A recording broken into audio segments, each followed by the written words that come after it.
The wife wanted what was best for herself, but it turned out even worse and she ended up getting what she deserved. But how? That's what we'll find out in today's story.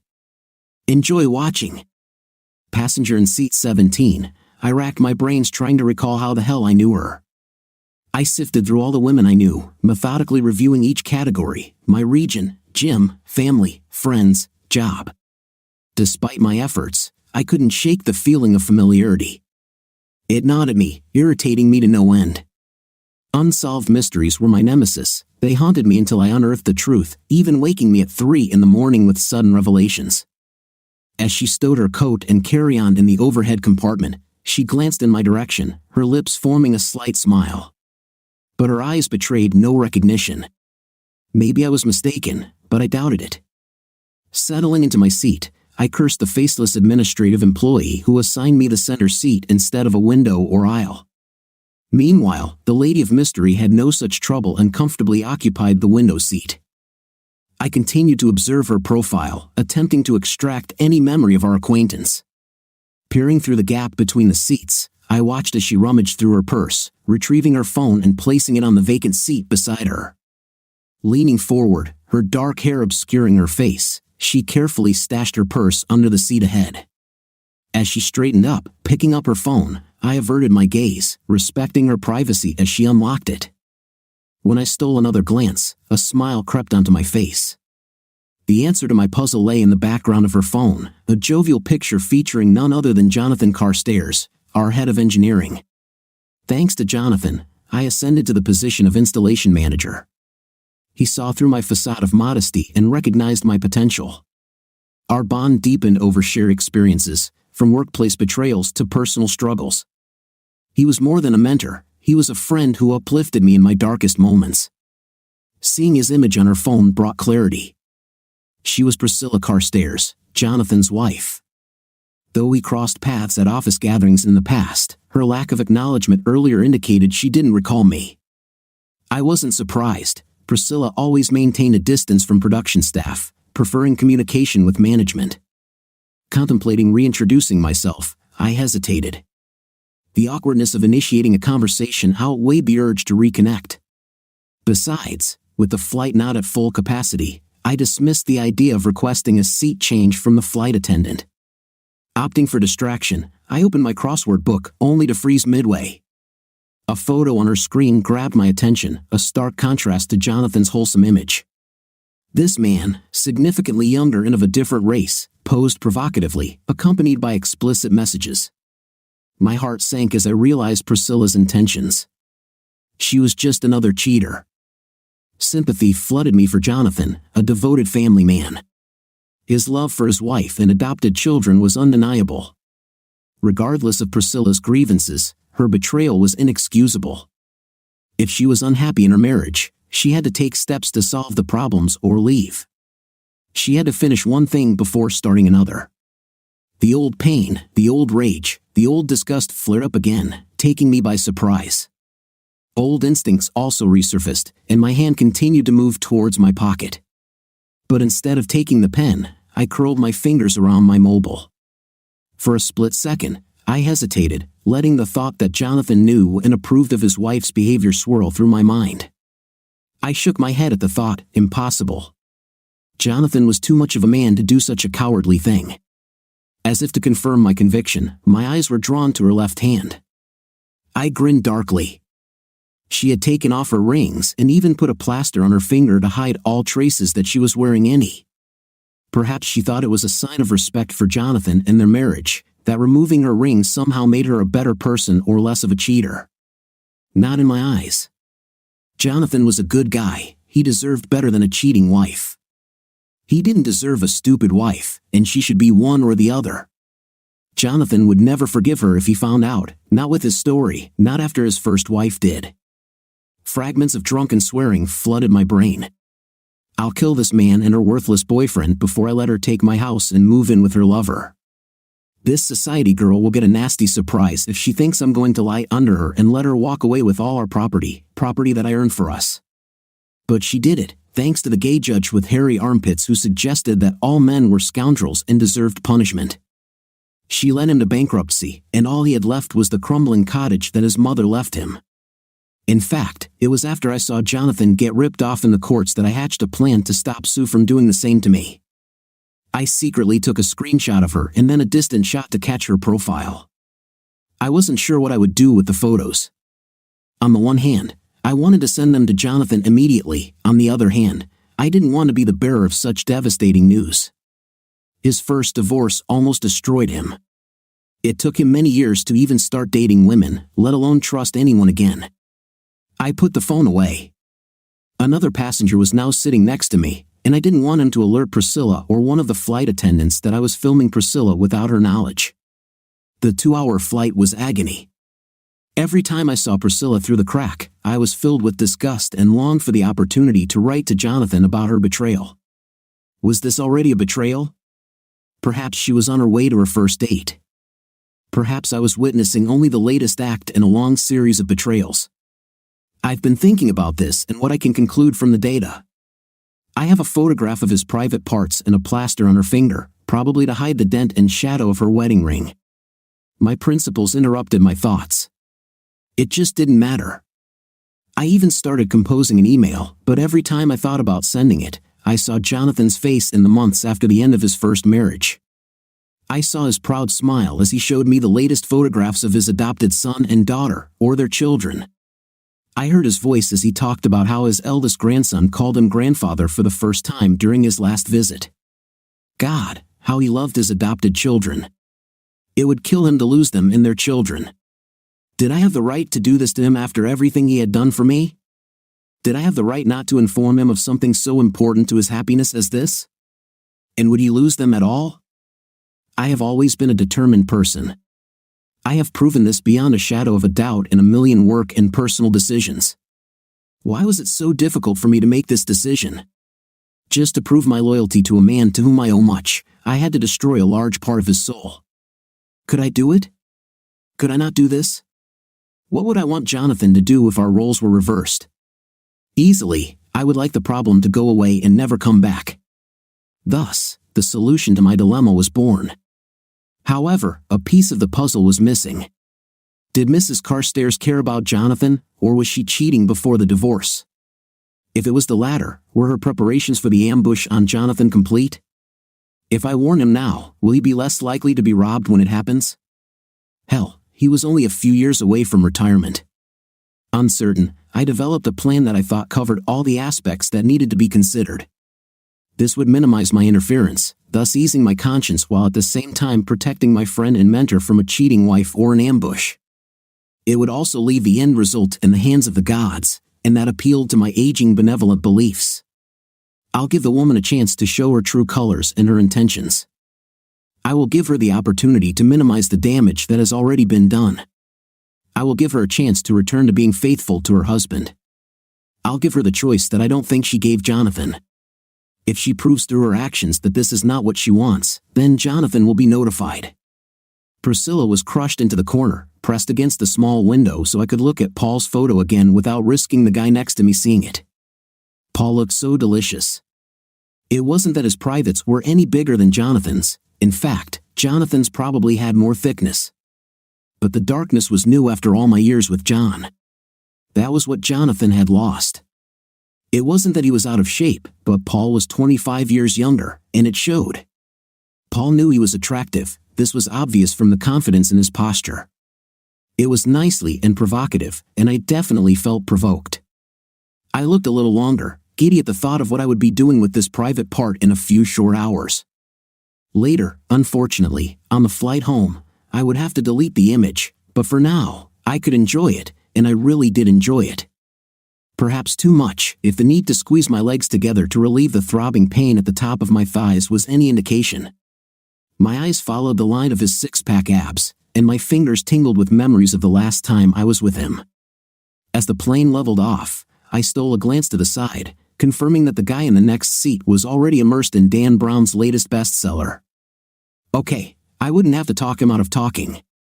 I stared at Paul's handsome manhood and abs for a moment longer, imprinting the image in my mind, and then turned off the phone, smiling. I closed my eyes and let my mind wander back to my last date with Paul. We agreed to meet in Sydney at a small B&B overlooking the harbour for our first night away. Sydney was neutral territory where neither of us was likely to run into anyone we knew. I'd like to say we were romantic and went sightseeing and had lunch or dinner first before getting without clothes, but I'd be lying. Overwhelmed by passion, we never left the room after check-in. That was the difference. That's what made it so addictive with Paul. I loved Jonathan, and he loved me, but after so many years together, our love was not driven by passion. It was gentle and caring, every touch a declaration of love. With Paul, my animal instincts came alive. All I wanted was to rip his clothes off and let him inside me. There was no love, no tenderness, just two people using each other's bodies for intimate pleasure and release. If I had thought that the fact we had 2 nights together meant a slower pace or more affection, I would have been disappointed. Paul continued to have me as if he had a stick of dynamite strapped to his 5th place. My chest tingled remembering how Paul greedily chewed and kissed it without loving caresses. This was not lovemaking, it was greedy hunger. It made me feel young, pretty, and desirable. Paul's resilience was something to admire. I squirmed in place, remembering how I had clenched and throbbed as he made me experience pleasure after pleasure until I was a limp rag beneath him, begging for mercy. After some rest and a hot shower, we did it again. This time, I leaned over the cabinet, still wet from the shower. Needless to say, we needed another shower to clean up in preparation for another intimate session. In fact, that's all we did all weekend, have a night, wash, and eat. Thank goodness Jonathan was on a rare field trip to the Kimberley Fields and wasn't due home for another 5 days, giving me time to rest, heal, and get tight again. Jonathan was lovemaking, Paul was raw animal intimate. Jonathan left me feeling loved and valued, Paul left me feeling satiated and exhausted. I loved and wanted both. If it weren't for my current situation, I would have enjoyed a quiet chuckle at the expense of my fellow travelers. It has always been surprising that the moment the fasten seatbelt sign goes out, there is a massive rush of everyone into the aisle, a mad scramble to get their carry-on luggage out of the overhead compartments, despite then having to wait a long time to actually get off the plane.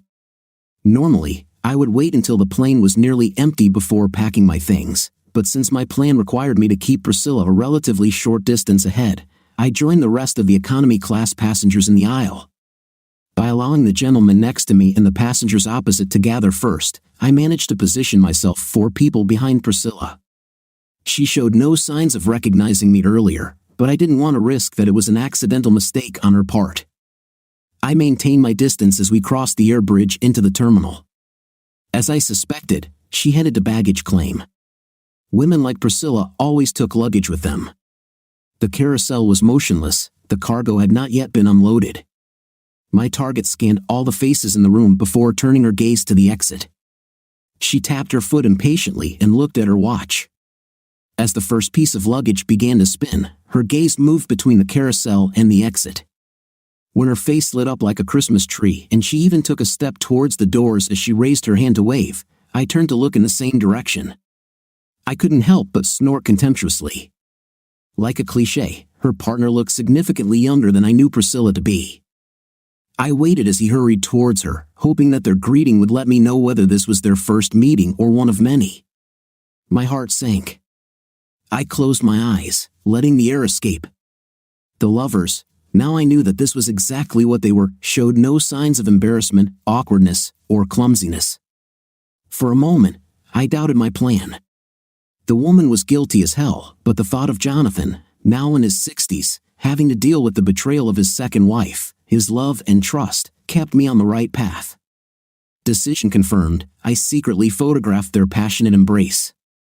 Sliding the phone back into my pocket, I walked towards the couple. While she was still in his arms, their lips locked, I tapped her on the shoulder. I heard the wet slap of their lips parting and shuddered in disgust. Even after many years of Sue and the divorces I had seen among colleagues and friends due to a cheating spouse, I still could not understand how one partner could be so disloyal to another whom they had promised to love and cherish. To me, this was still the worst kind of betrayal one partner could commit against another. "Sorry," I began, almost smiling at my bold words. "Mrs. Carstairs, you demonstrated on the plane that you don't remember me, but unfortunately for you, I remember you." Her spin to face me coincided with a sigh from her companion. Mrs. We both ignored him. Who are you? She demanded, examining my features.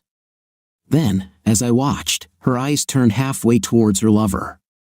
Was it worry in her eyes that he had just found out something she wanted to hide? It was only a moment before her full attention returned to me. I could almost hear the gears of her brain turning, trying to remember me. I held back a smile when no light of recognition appeared in her gaze. Unfortunately for her, she was like many born into privilege and was oblivious to those she considered beneath her.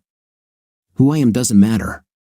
What matters is who you are, or better yet, who you're married to. Married, Sela, her lover intervened. You said you were divorced and have been for many years. Paul, honey, please give me a minute. I can explain. I've been separated for a long time. My ex just doesn't want to admit we're over and is dragging out the divorce. I watched as he examined her face. His uncertainty was clear as day. I thought about confirming his doubts, but I wanted her choice to be sincere and not decided because her lover left her. Anything less wouldn't be fair to Jonathan. Please give me a moment with Mr. She paused, waiting for me to introduce myself. I simply raised an eyebrow and replied, Dave. Just give me a minute with, Dave to sort this out, and then we can enjoy our weekend as planned. She was convincing, I have to admit. If I hadn't heard Jonathan talk about their upcoming trip to Perth to visit their son earlier this week, I might have believed her. Her lover nodded reluctantly. I felt his gaze on my back as Priscilla grabbed my forearm and pulled me away from his hearing. Now, although this is none of your business, as I said, I am separated. I appreciate your concern for my soon-to-be ex-husband, but I really must insist that you leave me alone and don't interfere in what doesn't concern you. I was tempted to applaud her. She was such a good actress, but I kept my game plan in mind. She needed to make a choice freely and clearly, not under the pressure of a lack of options. Wow, you're good, I said, smiling benevolently for her lover's benefit. So, if you're so separated, who is Jonathan taking to Perth next week to visit Jared? She gasped and looked at me more closely. I felt her irritation that she could not remember me. Regardless, she now knew that I knew Jonathan well enough to be aware of his plans. I'll cut the conversation short, Priscilla. I'll give you a choice, one that you must carefully consider. Yes, a choice and a chance. What are you even talking about? She was impatient. Her behavior irritated me, and I again thought about giving her the opportunity to save her marriage by giving Jonathan a chance to avoid pain. I was offering his wife something I didn't think she deserved. I became more determined, thinking, I'm doing this for Jonathan, not her. I'm talking about giving you a choice between Jonathan and your lover. I'm talking about giving you a chance to save your marriage and spare your husband enormous pain that we both know he doesn't deserve. He saved you and your children from poverty, and now how do you repay him? She turned pale and, for the first time, seemed unsure of herself. Then I realized that for the last 2 minutes, I had only seen a facade in front of me. Instead of being a confident woman in complete control of the situation, she was a frightened wife whose world was about to collapse. Ah, not so separated, I see. What do you want? Nothing. I don't want anything from you. In fact, quite the opposite. I'm offering you something that, frankly, I don't think you deserve. But against my better judgment, I'm giving you a chance to avoid Jonathan finding out about your lover. I am giving you a chance to save your marriage. Her shoulders slumped slightly, but since she was standing sideways to her lover, I doubted he noticed.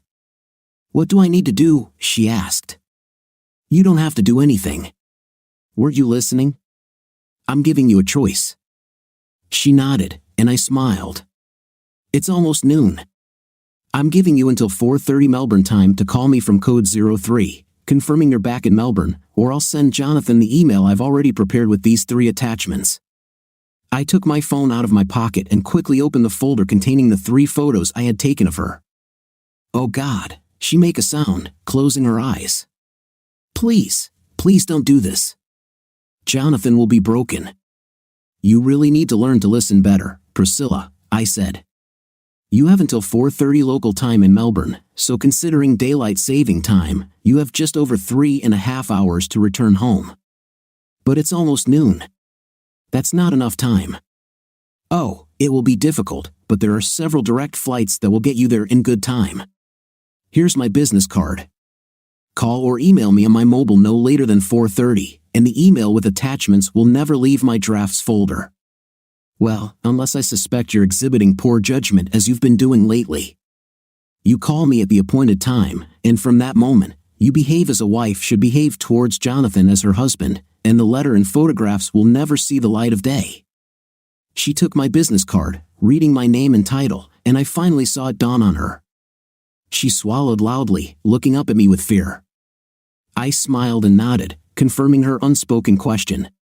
Yes, I was that Dave. As I watched, I saw the exact moment when she remembered the story her husband had told her. Okay, now she knew exactly how uncompromising I could be. At that moment, from the corner of my eye, I saw the driver holding a sign with my name. I turned a quarter to wave at him, and when I turned back, Priscilla was deep in thought next to the luggage carousel. Her lover was walking towards her again. Looking at my watch, I realized that I didn't have time to watch what would happen next. I was on the verge of making it to my first meeting on time. From that moment on, Priscilla's fate and the fate of my best professional friend were in her hands and in the hands of the gods. Priscilla. When Dave pushed me, I didn't even try to explain myself. All I could tell him was, I need to get back to Melbourne. Forget my number. My treatment of Paul showed me that there was not an iota of doubt left in my soul that I wanted to save my marriage. Current circumstances don't count. I love Jonathan. Dave was right, Jonathan didn't deserve what I did. Jonathan saved me years ago. He was a knight in shining armor for me and my children, and I repaid him by cheating. And all this because Paul reminded me of Jerome, my first husband. Jerome, who left me while I was still crazy in love with him. Jerome, who loved me on the morning of the day he left, never to appear again. I should have hated him for his betrayal. Instead, I always felt like I needed clarification, an explanation of why. Why, when I did nothing but love and support him emotionally and financially? Why, when I maintained my figure and was ready to satisfy him at his first call? I still don't understand what I did to make him leave. In some way, my affair with Paul was a way to get the closure that had been denied me for almost 30 years. The fact that he also made my 52-year-old self feel young when the impending birth of Jared's second child made me feel old was just a nice bonus. For the first time since meeting Paul, I felt ashamed of what I had done. Dave's words made me admit that all my excuses for cheating were empty. I looked at my watch. Time was passing too quickly. I scanned the entire length of the carousel. My luggage was nowhere in sight. I made a split-second decision. My new Victoria's Secret lingerie? Screw the little black dress I bought especially for this weekend. My phone charger? I left my luggage and walked as quickly as possible in my ridiculously high heels to the check-in counters. I was born the daughter of a rich man, accustomed to privilege and being treated with respect. This served me well when a man in a three-piece suit rushed past me, waving his briefcase to take his place ahead of me in line. As I waited with barely contained impatience, my stomach knotted with delay. I allowed memories I would normally deny to fill my mind, vague, barely visible images of the mother I never really knew, who died when I was 4 years old. Would anything have been different if she had survived? Did she love my father? I found it hard to believe. With me, he was always strict and aloof, never affectionate. Later, when I was a teenager, I realized that he was also a racist and a snob, and these were his best qualities. Would he have been kinder, more supportive? Would I have rebelled the way I did? My father would hate a young, half-Aboriginal ex-convict, ironically hired with money he had given to a local charity as a tax dodge. His name was Jerome, and he cleaned our pool. I slept with Jerome, became pregnant by him, and, to provoke my angry father, married him. My father's reaction was as cruel as it was predictable. As soon as I announced that abortion was not an option, he kicked me out, complete and final alienation. I was brought back into the present by the frown of the man in the three-piece suit. It only took me a moment to understand why he was making his irritation known. The couple currently being served were Asian and clearly had little English. The more I listened, the more my irritation grew. Why couldn't they afford to hire a second person to help at the counter? Brisbane is the state capital, damn it. My attention returned to the man in the three-piece suit. He turned his head this way and that, looking around at the other airline counters. It woke me up from my stupidity. Why was I waiting in the Qantas queue? Just because I flew into Brisbane on their flight didn't mean I had to fly back to Melbourne with them. The man took a step towards the Virgin Australia counter and decided for me. I took off my heels and, ignoring the surprised looks, ran to the Virgin counter, beating the man to the finish line. He was unhappy, but I didn't care. I'd like a 12 o'clock flight to Melbourne, please. Madam, I have a couple of seats left on this flight, but the gates will be closing soon. Do you have luggage to check in? There is nothing. I will need some form of identification. I gave her my driver's license and my credit card and quietly begged her to quickly enter my information into the computer. I took the liberty of checking you in, Mrs. Carstairs, but you will still have to run to catch your flight on time. Here is your boarding pass. My fingers closed around the ticket, and I ran towards the gate, holding my purse to my side with my elbow to keep it from dangling. I looked down to check the gate number, then scanned the signs overhead for the corresponding gate. I felt like I was in a movie, an innocent woman dodging and running away from the enemy. Only I wasn't innocent, all I could do was pray that my guilt would not be punished by fate. When I saw the line at security, I sighed. I made my decision and headed towards what seemed to be the fastest moving line and prayed it wouldn't be like the supermarket, where I never quite picked the fastest one. I threw my purse into the plastic tray. At least by taking off my shoes beforehand, which were covered in metal rivets and buckles and would probably set off metal detectors, I saved some time. After pushing the tray onto the conveyor belt, I headed towards the metal detector only to hear the alarm go off. Please remove your belt, madam. I sighed. So much for saving time by already taking off my shoes. Even as I was returning to the trays, I began to unbuckle my big fancy belt buckle. When I pulled it through the loops of my jeans, I threw it without ceremony in the tray. I went through the metal detector again and breathed a sigh of relief when the employee gave me the sign. I didn't even think about putting the belt back on, I just stuck it in my purse next to my heels. I ran again, blessing the time my personal trainer had me spend running on the treadmill. I literally slid the last 2 meters to the gate, out of breath, as I handed my ticket to the employee. You're just in time, the employee said with a smile, scanning my ticket before handing it back to me. Please use the back stairs as you are in seat 23B. I nodded, still out of breath. I took out my heels and roughly put them on my feet, clumsily adjusting the straps. One good thing about arriving so late for the flight was that most people were already in their seats, their carry-on luggage already stowed, making finding my own seat much quicker and easier. I sank into my seat, feeling a wave of relief wash over me. I did it. This flight will get me to Melbourne in 3 hours. I will have enough time to contact Dave and prevent my affair from being discovered. Relaxing, I turned my head to see who was sitting next to me. It was a young mother nursing a baby, a little girl with dark curls. Looking at those curls made me think of my daughter, Carly. She, too, had curls as a baby, silky black and combined with the creamy coffee complexion inherited from her father, she always looked Spanish. As I remembered Carly as a baby, I remembered other things, like the cleaning job I found a few weeks after I brought her home from the hospital. I looked at my hands. They showed no signs of hard work, numerous manicures and jars of hand cream took care of that. It wasn't hard for me to do such menial work. Since my father had rejected Jerome, we had little choice, and although my modest earnings did not provide us with much comfort, I considered us lucky. I was definitely happy. Even going from a mansion to a tiny trailer didn't bother me. To me, that little trailer contained more love than my dad's entire huge house. So much love that I got pregnant again, and Jared joined our happy family a month early after a difficult pregnancy. Things became even more difficult than usual in the last month or 2 of pregnancy. I was unable to work, and the unemployment benefits we received barely covered the rent. Despite the difficulties, I was still happy and made sure Jerome knew I had no regrets. I never complained, even when trying to cope with 2 children while working. But as it turned out, my happy family was just an illusion. Jerome, true to his Aboriginal heritage, felt uneasy being tied to one place. He talked longingly about the outback and told me stories about his grandfather's journeys. However, I never thought he would actually leave us. How wrong I was. One day, I returned home from work after a long bus ride to discover that 5-year-old Carly was babysitting Jared.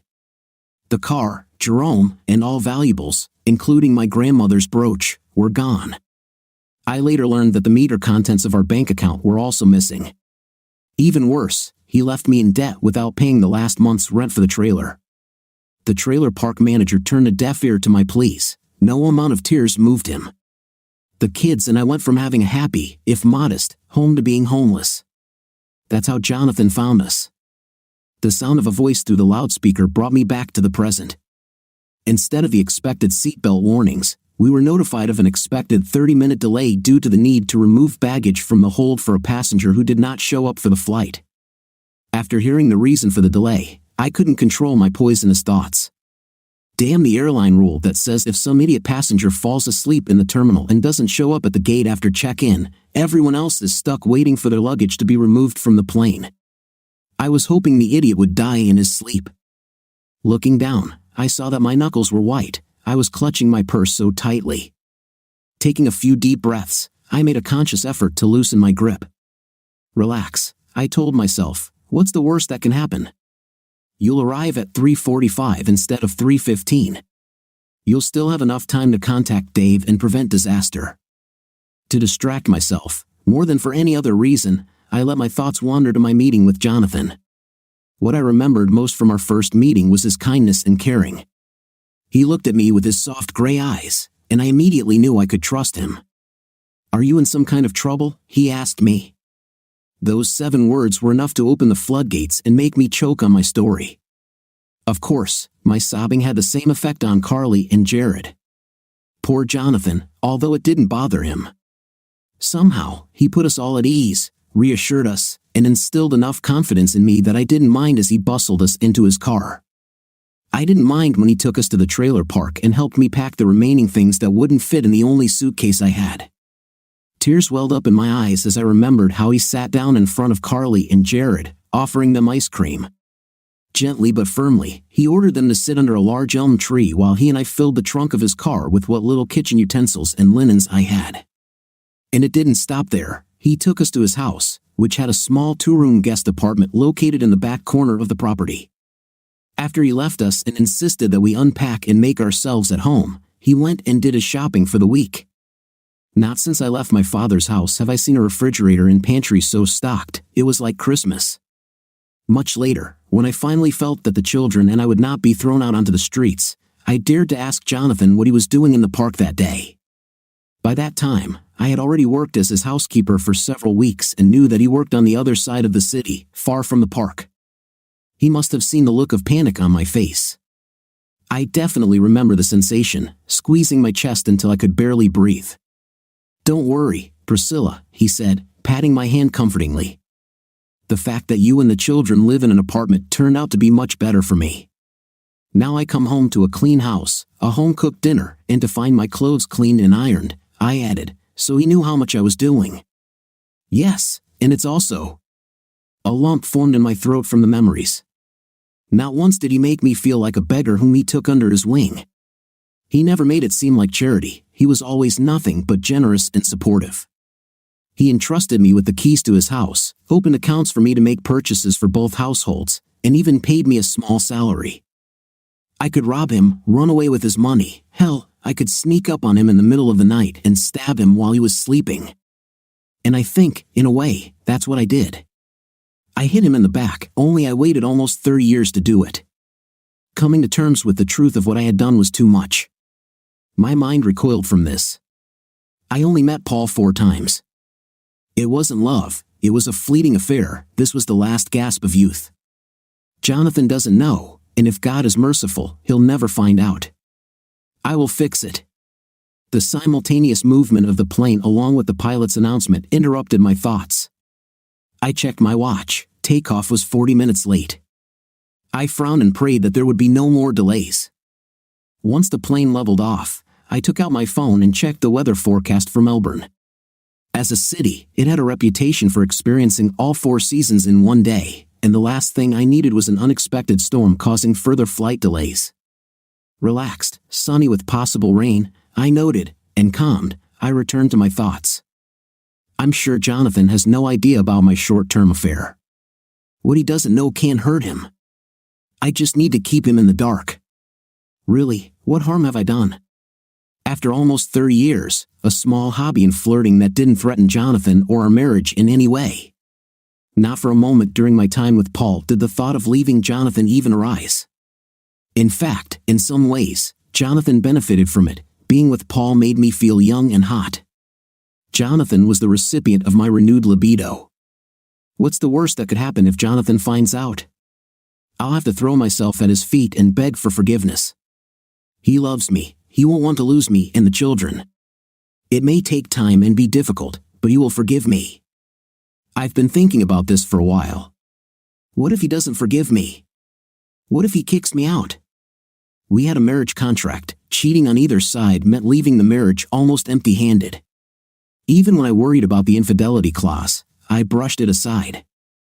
The agreement was drafted and signed almost 30 years ago, and there have been several cases in the news recently of courts overturning prenuptial agreements. Besides, I simply could not imagine that Jonathan would want to see me without a livelihood. After all, he had saved me from such a fate once before. He was the type of human, knight in light armor, not an avenger. And then there's Carly and Jared, and their kids. If he leaves me because of one small offense, leaving me without a livelihood, the children will abandon him. It would be devastating for him to lose them. He won't risk it, no matter how upset he is with me. Once again, my thoughts wandered to the past. I closed my eyes and saw Carly and Jared's faces when we returned home with our groceries to find that Jonathan had set up a small play area for them, including a swing, a slide, and a climbing frame in the backyard. How many times have I looked out the window to see Jonathan pushing one of them on the swing? Too many to count. The same with the pool he built when they got a little older. How many times have I watched him play and splash with them? So many that one memory merged with another. He was a wonderful father, patient but strict, and always giving of his time. He never missed a football game, a school event, or a birthday. He loved my children, always loved and always will love. I was sure of that. And now we have grandchildren, and I know for sure that he loves being a grandfather as much as he loved being a father. He would be heartbroken if Carly and Jared cut him out of their lives and their children's lives, and that would probably happen if he divorced me, left me destitute. Blood, after all, is thicker than water. He won't risk it. The more I thought about it, the more confident I became.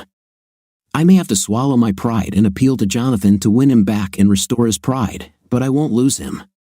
What if, by some coincidence, I'm wrong? Well then, I'll fight Jonathan in court. I will live with Carly and her husband Jack, and I will plead my youth and the circumstances of a young single mother who had no choice but to sign a prenuptial agreement. I was a good and loving wife to him for almost 30 years. The courts will not allow him to put me on the street without a livelihood again. The pilot's thin voice through the loudspeaker brought me back to reality with his words. My chest felt empty, as if my heart had dropped into my stomach. More delays. A medical emergency flight bound for Melbourne means all other incoming flights have to maintain a holding pattern. Lord, how long will this take? Please, God, no more than 20 minutes. That would leave me 20 minutes to get off the plane and find a landline phone to call Dave. Every minute without an update was excruciating. Time seemed to pass too quickly. In my thoughts, I saw an hourglass where the sand rushed through a narrow funnel, forming an ever larger pyramid at the base. I checked my watch. 15 minutes had passed. I didn't know whether to cry or scream. Miss, when the hell is the pilot going to land this flying trough? I asked the young flight attendant, annoyed, grabbing her arm to make her stop. Sorry, she asked, smiling. I asked, where are we going to land? These delays are unbearable. What kind of airline do you have here? I have an important meeting, and if we don't land soon, I'll be late. Madam, this is an air doctor flight we are awaiting. This means a patient with a critical injury or illness, possibly a matter of life and death. I'm sorry, but aviation regulations dictate that this takes precedence over passenger meetings. business meetings, personal reasons, or any other journey-related matters. The pilot's hands are tied. We cannot land without permission from Melbourne Air Traffic Control. We appreciate your patience, I thought, forming what I hoped looked like a smile. The minutes seemed to fly by like rockets, each second packed with 1,000 thoughts and feelings, too much for such a short time. Hello, this is your Captain John Smith. I have good news and bad news. The good news is that the Air Doctor flight has landed. The bad news is that since we refueled in Brisbane, we are asked to maintain our holding pattern until other fuel-starved flights land. We estimate the additional delay to be approximately 20 minutes. We thank you for your patience. Damn! The words escaped me uncontrollably, loud enough to attract the attention of surrounding passengers. The looks directed at me ranged from amused to outraged. Ashamed, I hung my head, checking my watch. At best, the delay meant I would have only 15 minutes to get off the plane and find my phone. At worst, 5 minutes, it was too risky. I needed to contact Dave. I needed to inform him about the delays. Leaning over, I retrieved my purse from under the seat in front of me, fighting panic as I fumbled for my phone. It had slid down under my wallet, belt, and notebook. The screen was black. Did I turn it off earlier? I didn't remember. I knew the battery was almost empty. I noticed it when I received text messages from Paul before takeoff, which now seemed like an eternity ago. Pressing the power button yielded nothing. No, it can't be dead, I muttered to myself, cursing my oversight of not charging it before leaving. Why did I pack my spare charger in my suitcase instead of my purse?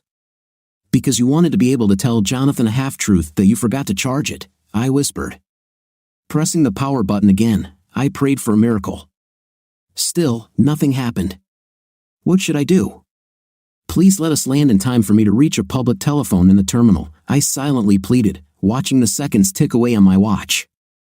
I searched the faces of the flight attendants for any signs of when we would land, silently begging the pilots to announce our turn to land. The weight of uncertainty was unbearable, my nerves were on edge. Another delay, and I feared they would snap. 4:05, 4:09, B2. With every passing minute without news from the airline, it became harder to contain my panic. I don't want to lose my husband. I don't want to fight in court. I don't want to explain to my children. My thoughts drifted to my old life, where Jonathan looked at me with love and tenderness. Ladies and gentlemen, we are now beginning our landing approach. We thank you for your patience during these unexpected delays. I didn't hear the rest of the announcement, all that mattered was that we were finally landing. I slung my bag over my shoulder, fully intent on being the first off the plane, even if it meant pushing through other passengers. The pressure of the landing was more than welcome, the sound of the wheels touching the runway was music to my ears. The roar of the reverse thrust was a symphony. As soon as the fasten seatbelt sign turned off, I leaped up, heading for the back exit. They had better start disembarking from the rear of the plane. I felt waves of anxiety leaving me.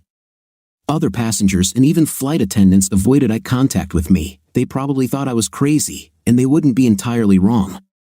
Opening the rear doors felt like opening floodgates, and I rushed out like a torrent, descending the stairs to the runway. I entered the terminal at full speed, eyes scanning left and right for a public phone. I rushed forward, oblivious to the glances of other passengers. Finally reaching the main terminal, where all the shops and eateries were located, I saw it. Relief surged through me, giving me one last burst of speed. Barely stopping in front of the phone booth, I quickly glanced at the phone. It accepted both credit cards and coins, thank goodness, because I wasn't sure how much change I had. I pulled my wallet out of my bag, cursing myself for not planning ahead, and held it in my hand. For $29, I inserted my Visa, holding Dave's business card, and began dialing the number. Credit card payments are temporarily unavailable on this phone. Please use coins, the recorded message made me make a sound. Fiddling with my wallet, I found only 50 cents, a 20, and 10 cents. I prayed it would be enough to connect to Dave's cell phone. Between my ear and shoulder, holding Dave's business card in one hand and dialing the number with the other, the call went straight to voicemail. Dave, I'm in Melbourne, where, my time is up.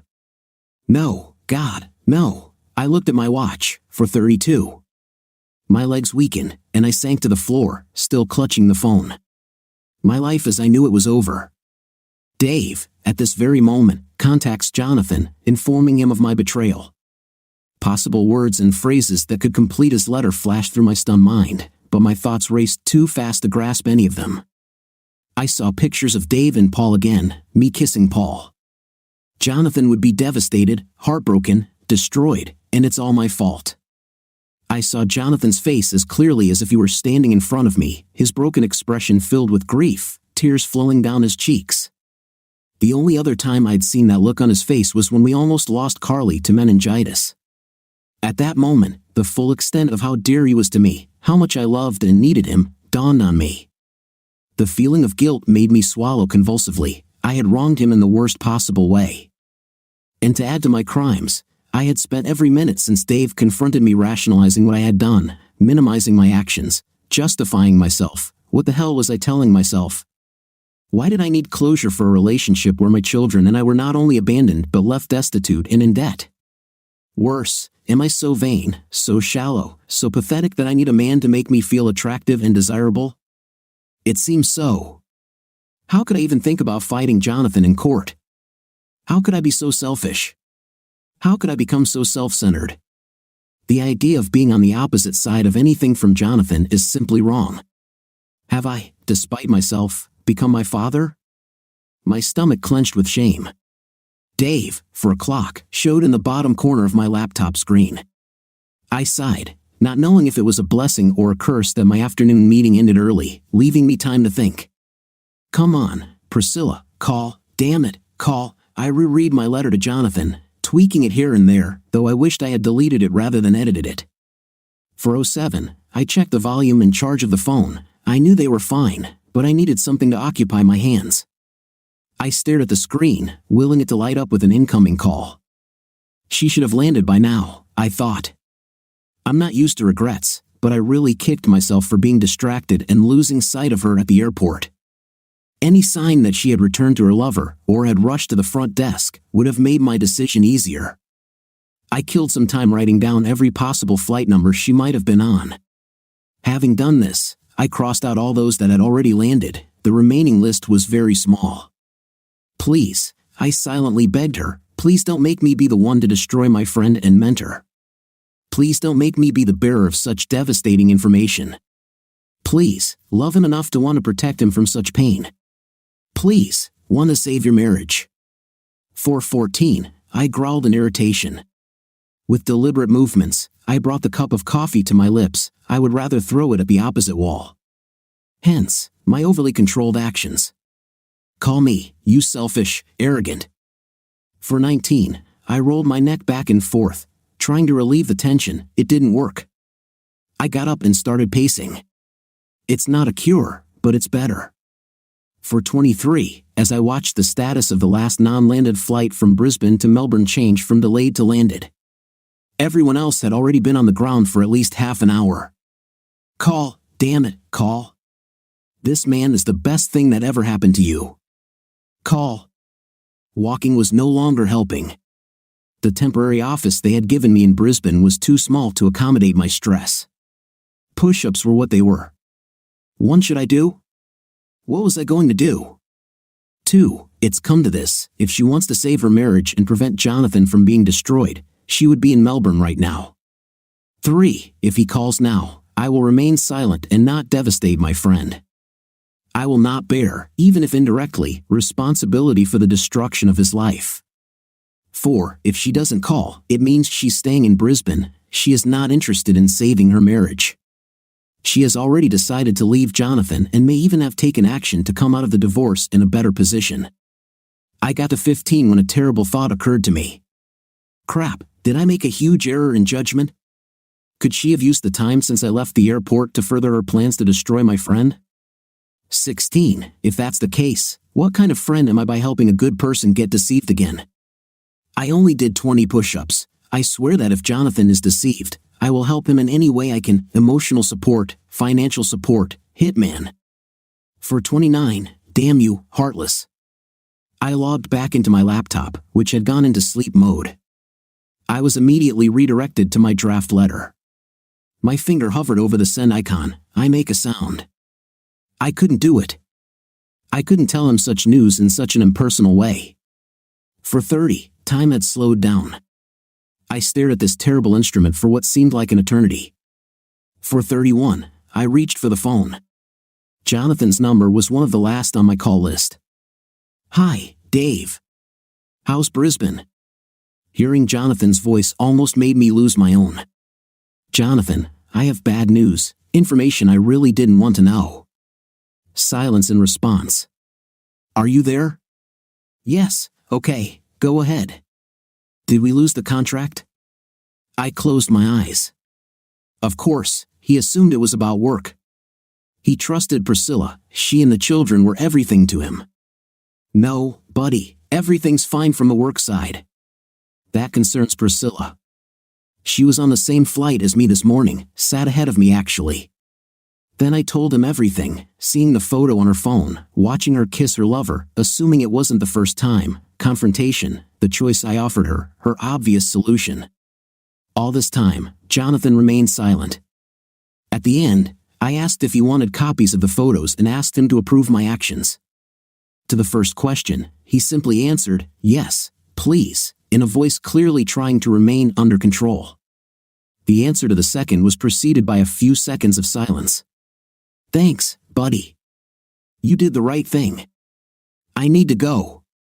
The conversational tone informed me that he had hung up. My conscience soared before a fundamental sadness about my friend's fate brought me back to earth. Finally, I hit send on my email. I worried that I was 2 states away from him and couldn't offer comfort or at least reassure him that he wouldn't do something stupid. Then I scolded myself. Belinda, my soulmate since Sue left the picture, was sitting at home just 10 blocks from where my friend was suffering. I picked up the phone again and called her. Smiling, Belinda really was as smart as Sue thought. She listened to the story and was walking to her car when I finished. After asking for the address, she hung up. "Priscilla, are you okay?" The old woman's kind words brought me back to the present. Yes. Thanks for your concern." I tried to get to my feet, doing my best to smile at the obviously reassuring old woman who was still looking at me with a worried look. I turned towards the central terminal, forcing my brain to think clearly and not slip back into panic. Telephone. I needed to find another phone, one that actually accepted credit cards, and call Jonathan. I hope my call reaches him before Dave's letter does. Confessing for me must be better than hearing it from someone else.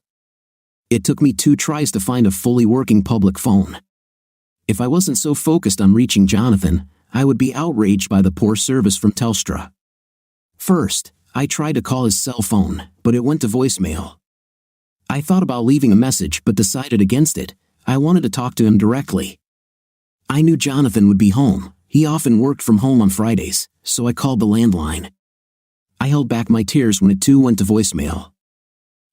Oh my God, will I be able to contact him? Desperately wanting him to hear it from me first, I decided to confess everything. The details could be discussed in person when we met face to face. "Jonathan, it's me, Chris. Honey, I did a terrible thing, and I'm so sorry about it. It's not because of you, it's not because of what you did or didn't do. Oh God, I'm all mixed up, Ike. It's so hard to tell you, I'm so embarrassed. Oh God, I had an affair. Just flirting, really. I was stupid and vain for letting things get out of hand with a young man. His name is Paul, and we only met 4 times. I swear it's true. Darling, please believe me when I say I love only you. I was stupid, selfish cow. I know it, and I can't tell you how sorry I am. I was seeing him this weekend in Brisbane, but I ran into your colleague Dave. I can't remember his last name, and he made me realize what a terrible and wrong thing I did, and I wish I could take it all back, go back in time, and make a different choice. Please forgive me. Please don't go." I heard the squeak of shutdown. I'd run out of time. I felt in my purse for a handkerchief to wipe away the tears that my confession had caused. What's next, Pri? I quietly asked myself. "Home," I answered. "Take a taxi home and beg like never before." Decision made, I headed to one of the many exits from the terminal. As luck would have it, there was a line at the taxi stand. Of course, there was. It was late Friday night, and everyone wanted to get home. Finally, it was my turn. I looked at the driver and held back a groan. He was Sikh. Please let him speak clear English. I gave my Carlton address and received a nod in response. Friday afternoon traffic was terrible, and as usually happens when you're in a hurry, it seems like every traffic light turns red as we approach. Sometimes it seemed to me that I could walk faster than we were going. All the time I looked out the window, holding back tears, and prayed. I prayed like never before, going over everything in my head over and over again. Did the worst that could happen change after my confession and or Dave's revelation? Better than anyone knew how deeply Jonathan was hurt by the betrayal of his first wife after all our years together. Will he give me another chance, or will I be thrown out on the street too? If it came to this, would he be generous in the settlement, or would he show no mercy? If I had to fight for my share of our assets, I no longer knew whether I would have the strength to do it or not. Finally, we stopped at the mailbox at my house. Jonathan's car was parked in the driveway. At least he was home. I walked along the path like a man condemned to the gallows, preparing myself for Jonathan's rage, for the venom that I was sure was in store for me. I deserved every angry word, every insult. All I could do was hope that by releasing the poison that my actions had injected into his heart, he would allow me to make amends for what I had done. Should I ring the doorbell or just walk in? With a deep sigh, I decided to use my key, allowing myself entry until Jonathan said otherwise.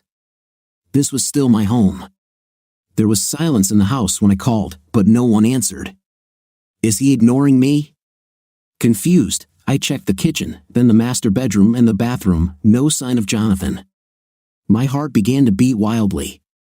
Where is he? His car is here. Could one of our friends have come to pick him up? I walked into the formal dining room and checked out the backyard from the windows. No sign. There was only one room left where he could be, his office. I frowned as I stood in the doorway. He had definitely been in this room recently, but it was in disarray, which was not his style. Jonathan was usually a tidy person. His chair was pushed to the side, and the small coffee table was askew. There were papers scattered in what Jonathan always called organized chaos on his desk, but also underneath it, which was unusual. Following the trail of documents, I noticed that the phone had been taken off the hook. I frowned. It was strange. Then I noticed that the answering machine was open, without the usual cassette. Panic gripped my heart. I had a bad feeling. I lowered my head to my chest, trying to regulate my breathing, which had become low and shallow. From the corner of my eye, I noticed something sticking out from under the wheel of Jonathan's office chair. I bent down and struggled to pull it out. It was sticking to the carpet. Sticker. Why did Jonathan need the sticker? Layer Doll HS1. What the hell is Layer Doll HS1? I sank into Jonathan's chair and wheeled myself into a comfortable position in front of the PC. One press of the keyboard showed that Jonathan was not logged out. I went to Google and typed in the name from the label. Oh my God, heart start 1 defibrillator. I swallowed my panic again and again, afraid to let my mind go where it wanted to. I leaned forward, accidentally hitting the mouse and opening Outlook. He sent letters to the children. I scanned a few lines, but the only word I caught was prenuptial agreement. I shook my head, worrying later that the kids would find out what a fool I had been. Now, I needed to get to Jonathan. I needed to know how terribly he regrets it, how much I love him, and how much he needs to fight for his life. I opened a new Google page and searched for the nearest hospital. With shaking hands, I called and asked if Jonathan had been admitted. My worst fears were confirmed. Jonathan was in the emergency room. He had suffered a heart attack. I rushed to the kitchen and grabbed the car keys off the hook before rushing into the garage. Waiting for the garage door to lift enough for me to pull out was excruciating. I entered the hospital's address into my car's navigation as I drove, praying for Jonathan's survival the entire time. Please do not die. Please don't let him die. What the hell happened? Jonathan was strong as an ox. He always underwent semi-annual medical examinations at his company with results of a person 15 years younger than his chronological age. I didn't know who I was praying to. God. Jonathan? All I knew was that if I prayed and begged hard enough, Jonathan would be spared. Hell, it might even turn out to be a good thing. I could be his nurse, he won't be able to take care of himself, and I'll have 1, maybe 2 weeks when he will need me. If I can't convince him to forgive me during this time, then things are irreparable. The journey seemed very long. How I got there safe and sound, with tears blinding me, I will never know. As usual, parking anywhere near the hospital was a nightmare. Luckily, the emergency room was well indicated. A bored receptionist was taking her time getting data from a mother and her baby. For what? The snotty child only had a scratch on his knee. This was obvious from the way he was digging with his foot at the leg of the chair he was sitting on. When it was finally my turn, the nurse took my information, made a short call, then told me to wait with the others. I must have sat there for almost an hour, guessing they were busy admitting Jonathan once he was stabilized. Luckily, I had grabbed a spare phone charger on the way out of the house, and the reception area had a convenient wall outlet. I was distracted by Googling heart attack care and a few other things that I'm not particularly proud of at the time, but I'm a firm believer in considering all options. I read about stent and bypass surgery. Everyone seemed to require a minimum of 2 weeks of bed rest. The reception nurse herself came and woke me up. I was ushered through the doors between the waiting room and the reception area itself. She didn't say much as I was led into a small office just outside the doors. A tired man in a white robe sat there. He must be the doctor. He stood up when I came in, so he's an old-fashioned guy. The middle-aged woman remained sitting with him. As soon as I sat down, I prepared to hear the diagnosis, armed with all my new knowledge. Memories of the following events are hazy at best. Somewhere in the first sentence, there was the phrase "dead on arrival." I have no idea if I actually fell to the floor. Strange, it seemed like I was falling for an unreasonably long time. All my completely insufficient "what's the worst" from earlier that day burst into my brain with a huge noise. Dave. I was completely exhausted when the call woke me up from my nap. It was after 9 a.m. AE, and it was Carly, Jonathan's daughter, confirming that I had heard the news and asking me to come to their father's house. Oh yes, I'd heard the news, of course. That's why I hardly slept a minute. Yet, as the first rays of dawn painted the world pink, I knew that I was not responsible for my friend's death. How? Jonathan told me. Unable to sleep, I got up quietly so as not to wake Belinda. As usual, I checked my emails and messages on my phone. I was too busy the previous night to watch. There was a voicemail that turned out to be from John. The departure time was 4:55 the previous day. Feeling as if I was communicating with the dead, I pressed the button to listen to what he left behind. The message was short, simple, and it was obvious that it was left by someone in pain. Thanks for being a true friend, buddy. Bye. I went back to bed and crawled into Belinda's arms, and she held me as I mourned the great man. Belinda accompanied me to Jonathan's house, and we were almost right in our guesses about what they wanted. I said yes. Jared took the night terror from her and joined Carly at their old family home.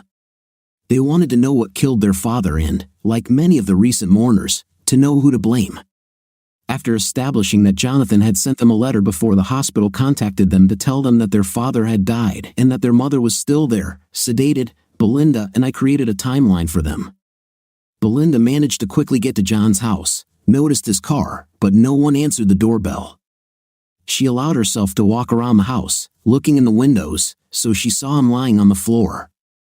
Luckily, the back door was open, so she ran inside. Jonathan was lying on the floor, clutching his home phone in one hand and, oddly enough, his answering machine in the other. She couldn't find Jonathan's pulse. She rolled him onto his back with one hand while she called 911 with the other. Under the direction of the emergency operator, she began CPR. She had been performing it for what she guessed was about 10 minutes when the ambulance arrived. They moved all the furniture to the walls and connected the AED. At that moment, Belinda left the room to call me. By the time we calmed each other down, the paramedics had taken Jonathan away on a stretcher and headed to the ambulance. I asked Belinda to return to John's office and describe the scene. As a result of this description, she followed the ambulance to the hospital, and the back seat of her car was covered with Jonathan's cell phone, the answering machine tape, the envelope with the legal document, my email to Jonathan with attachments, and the signed email she found right next to the keyboard on the table. I was on my way back to Brisbane Airport and on the next flight home. Belinda met me at the airport with news that wasn't much of a surprise. While sitting in the waiting room, a woman she recognized as Priscilla came in and sat down, playing with her phone. Almost an hour later, Priscilla was taken away and did not appear again. Belinda pressed the emergency room nurse for news. It was only after she said that she had performed CPR and called an ambulance that she was told anything. Even then, it was limited to the phrase "the lady was received and reassured." After receiving devastating news, the timeline we constructed showed that Jonathan was busy in the last half hour of his life. Some details were necessarily speculation. I called him at 4:31, then he must have read my letter. There on the table were printed photographs. After that, he probably looked in the file cabinet for his prenuptial agreement with Priscilla. It was a legal document in an envelope. We read it together, and it said, among other things, that the party who commits infidelity in a marriage walks away with nothing but personal belongings, not surprising considering how his first marriage imploded. From there, he wrote a one-page letter to his children expressing his love for them and his grandchildren, born and unborn. Then he described my call and letter. That's how they found out my name. He apologized for the impending divorce and how ruthlessly he was going to treat their mother. Their mother, he told them, knew his views on adultery, so she should not have been surprised that he intended to strictly adhere to the marriage contract. In contrast, he was going to take care of them and leave all his worldly possessions to them, not to her. His love for them shone through the text, but his bitterness towards their mother grew. The evidence of hatred shocked his children. They understood much better after I shared the unknown story of their first mother and my own experience of love turning to hate. Terrible self-knowledge when a person realizes that everything they considered true for years was a lie, that their memories were desecrated, their dreams shattered. The weird lesson after my lawyer, who answered the phone on Saturday, answered some questions for me. The only timestamp we could use to estimate the timeline was the message Jonathan left on my voicemail. We appreciated that his heart stopped during or shortly after Priscilla's confession, which we all listened to. We might have missed this piece of evidence if his compression of the recording device had not alerted Belinda to its existence. Once we had worked out the rough sequence of events, I felt it was time for Belinda and me to leave. Chances are the siblings had things they wanted to discuss in private. Just as I turned to signal to Belinda, we all heard a car pull up. We simultaneously turned our heads to the window. Priscilla was getting out of her BMW.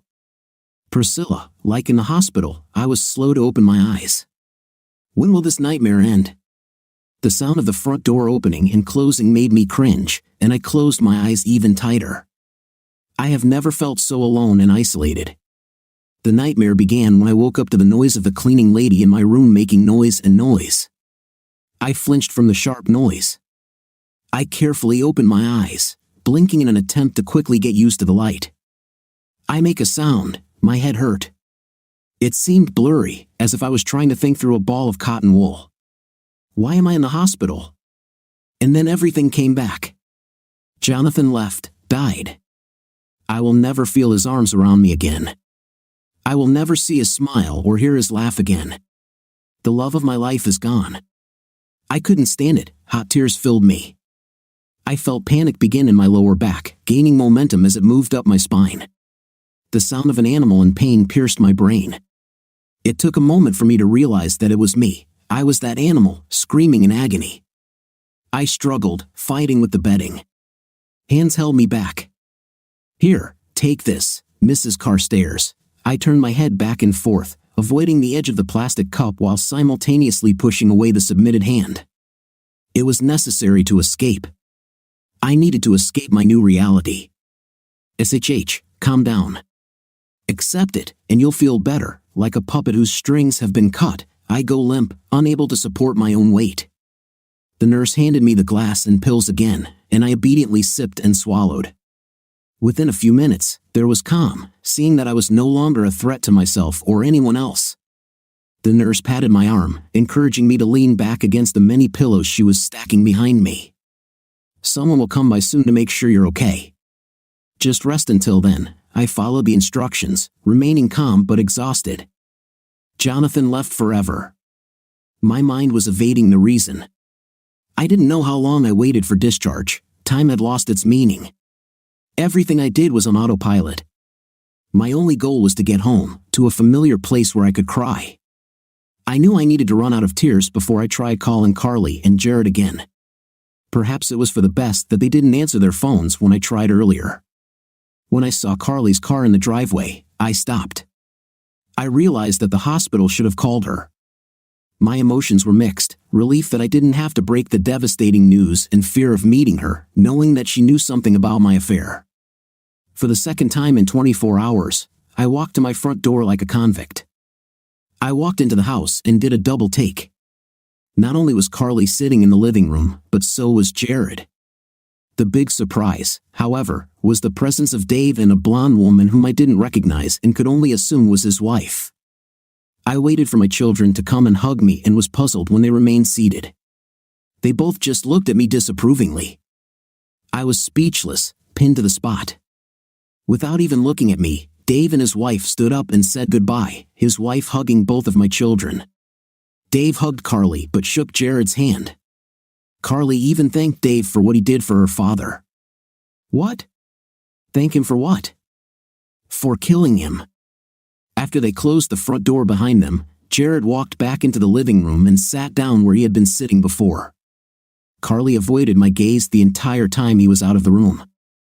I was simply stunned. Jared exchanged glances with Carly. She nodded, indicating that her younger brother would speak for both of them. Mother, as you know, I am the executor of my father's will, and I must tell you that after discussions with my sister and others, I intend to act in accordance with my father's last wishes and ensure that the terms of the prenuptial agreement that you both signed many years ago are carried out, especially the part that says you are left with nothing. Jared brandished the prenuptial agreement. His speech was mostly emotionless, and he only looked at me when he pronounced the word "you" with emphasis. His eyes were burning. I was puzzled. Yes, I cheated on their father. It happens to the best of us. Why such hatred? What did they know? It couldn't be much. I went to Brisbane and they had pictures of me kissing another man. I answered automatically. I haven't been inactive for the last half day. Forget about the prenuptial agreement, it only applies if I committed adultery, so I went to Brisbane and got caught kissing another man. What does that prove? Carly leaned over the coffee table, picked up something, and waved it in front of me. Damn it, it was an answering machine tape, the one where almost certainly there was my confession. The situation was getting out of control. I needed to get her back under control. Listen, children, this is none of your business at all, but you should know I've done my research.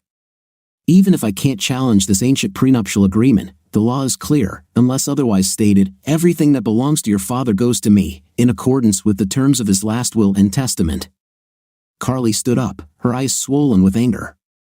This has nothing to do with us. This has nothing to do with us, you evil. Jared interrupted his sister by simply standing up and hugging her. I envied her for this human contact. He made shushing noises until her sobs subsided, then turned his attention back to me. Perhaps you mean the will we found in the file cabinet, updated about 5 years ago? The same one. Let me read you something. He picked up the email Jonathan had sent to the kids the previous day. I stood there with my head down as he laid out what Jonathan knew and how he knew it. I cringed as it turned into a tirade of hatred, all directed at me. My mind flashed back to the pain Jonathan felt when I first met him, how cautious and reluctant he was to trust. How the hell could I forget about this? My mind tried to make the connection, but my self-defense mechanisms kept stopping it. I forced myself to listen to Jared. He put the terrible letter down. This letter outlines Father's last wishes. As you can see, he went to the trouble of printing it out and signing it. I was confused. He turned it into a new last statement of will? Yes, Mother, you could try to fight it in the prenuptial agreement in court, but I'm warning you, Carly and I will fight you every step of the way. In disbelief, I looked at Carly. She nodded in agreement. This couldn't be true. This couldn't be happening. Why? Carly broke away from her brother's embrace and stood in front of me. Mom, we grew up hearing the story of how you met Dad, how he took us in when we were on the streets. In some ways, it made us love him even more than if he were our real father. He chose to do all these things with us and for us, rather than consider raising us a responsibility. I have more childhood memories of Dad playing with me, helping me with homework, teaching me to ride a bike, swim, and drive a car than I do of you. I am who I am today, and I think Jared would agree with me, because of him, not you. You were always too busy with your friends. You never wanted to get your clothes dirty or your hair tangled. We owe everything to him. He loved us all with everything he had. Don't even deny it. Dave told us about Dad's first marriage and how he almost ruined it. You were there. You knew exactly what cheating would do to him, but you still did it. But I didn't think. I never imagined, it just happened. You talk like I'm some evil witch who deliberately destroyed your father, and you talk to that creep Dave like he's your new best friend. He killed your father. Jared stood next to his sister and glared at me with an anger that felt like a physical shove. No, Mom. Dave didn't kill Dad. You did. You stuck the knife in his gut and twisted it. That's what killed him. The truth of this resonated in my soul, but before full acceptance of its truth took over my being, my automatic defense mechanisms intervened, just like the body will twitch for many seconds after life has left it.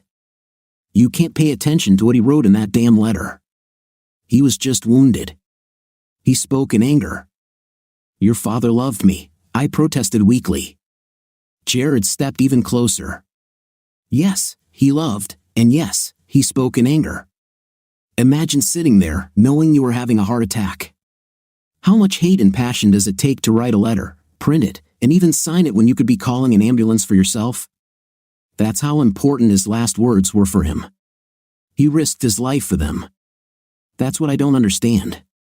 How could he die of a heart attack? He was as strong as an ox.